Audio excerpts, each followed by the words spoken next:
This 53rd session of the United Nations Commission on the Status of Women is putting the issue of the sharing of roles between men and women in care work firmly on the global agenda. One great thing about these forums is they are one big spotlight. 180 countries, gender ministers from all over the world, they come together and there's one big glare that is put on them. And everyone goes out there and trots out information on what they're doing, but it's also a great time to say what they're not doing. So we intend to put our governments under the spotlight at the CSW and to use the pressure of these international forums to say these are commitments not just in our region, but these are global commitments. This is a global issue. And in the field, GEMSA continues its work lobbying and campaigning for better recognition and support for the crucial role these ordinary men and women are playing in the Southern African region. And so through that advocacy, through that networking, information sharing, organizations have been able to make governments realize that this is totally unfair and actually a violation of rights of both women and girls. Dizem que nós não temos direito e eles estão a violar os nossos direitos e gostaria de saber também para o governo.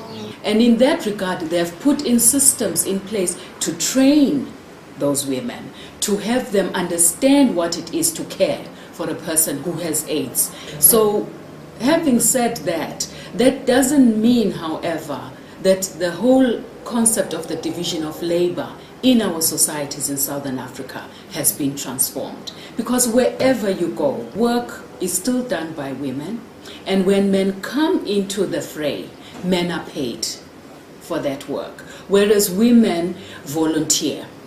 Para ajudar os cuidadores, eu gostaria que talvez eles aceitassem que os que fazem os cuidados terem salário, eles terem salário mínimo, porque assim só estamos a trabalhar de.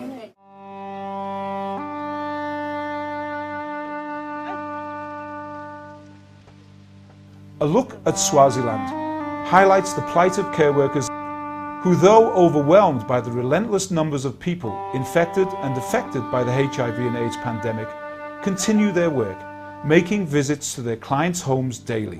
Care workers in the communities, they are not paid for and yet they are the ones who are doing who are taking care of the sick at home. And you'd find that a care worker is taking care of 20 people who are sick. So going from each homestead in the communities, they have to go, there's no transport and there are no clinics. In most cases, you find that it's a woman or a girl child. Some of the children, especially the girls, they drop out of school because they will find that both parents are dead and she has to take care of the siblings at home. The iStories is a collection of books and online resources produced by GEMSA that contain moving human stories told by persons in Southern Africa communities. What we are doing with this care work project is trying to put faces on these figures and go beyond these figures and see that it's not a question of statistics. There's more to it than statistics. And you know, when you put faces on statistics, then you have the real, you can see, you give life to all these problems. One set of these stories, generated by the GEMSA project, tells the remarkable story of how 3 generations of women, inspired by Mama Rose Tomei, got involved in the fight against HIV and AIDS. In 1996, Mama Rose started Let Us Grow, a community-based volunteer project. Today, Let Us Grow, with a volunteer staff of 60, provides support and care for over 2,000 people who are infected and are affected by HIV and AIDS. I'm happy because you are here. I've been complaining about the place that I'm operating. It's like a pigsty. It's not healthy for people. So here's a beautiful example, actually, of how a government initiative and a community initiative are working together to bring care to a community. But even then, the people like Mum Rose, they work out of a container. They don't even have an office to work from. The mayor of Johannesburg, when he went there, was shocked and contributed the container that she works out of. That's not good enough. You can't move around the Let Us Grow project for more than a few minutes without bumping into the many orphans and vulnerable children that the project gives a special place in its heart to. One of their care workers, Johnny Majake, makes daily visits to orphaned children, heading up households and looking after their younger siblings in Orange Farm. We normally give the children a meal each and every day for food. For those who don't have any meal, and the ones who are taking the treatment, we are giving them seizure for early in the morning before they can take the treatment. They can just eat seizure, which is a soft porridge mixed with water. A crucial and often overlooked need of orphans and vulnerable children is to just be children. Physical play and mental stimulation are vital for childhood growth and development. As you can see, now we are doing boost dance, but we don't have the boots to do the boost dance. And sometimes we do sports, but we don't have the balls and the playground, so it's not safe to play sports around here. Yeah. And then the flip charts and the marking pens we don't have. And our container is ruined, so we can't get too many people in here. We have to divide them. Away from the hustle and the bustle of the children, the home-based carers team visit those who are most sick. Agnes is a care worker, and she recently had a young woman die in her arms. Today, I just think about that person, and I blame myself. Maybe somewhere, somehow, something wrong I've done.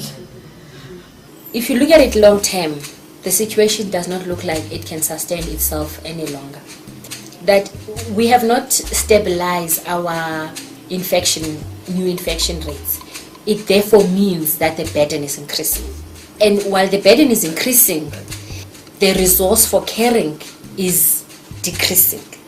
Because the women themselves, the carers themselves, if once again I would refer to the cost in terms of their mental health and their vulnerability, they themselves are also in the statistics of the number of people that are becoming infected. And you ask yourself, who then is going to be caring for who? Today, after 12 years of commitment to the people of her community, Mama Rose continues to make a difference in Orange Farm. Perhaps this is why, in 2008, she was asked to help to set up a similar home-based care and support project in Lesotho. We can see beautiful houses around here, but inside the beautiful houses there's no resources and there's nobody. People are working from the mines, they are bringing money, but they don't know what is happening inside the house. Their kids are ill, their wives are sick. They are staying there, they don't know, nobody's here for them.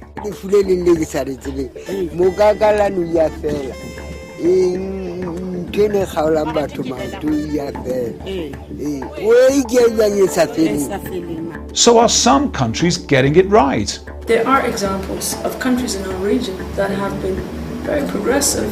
Botswana is a case in point.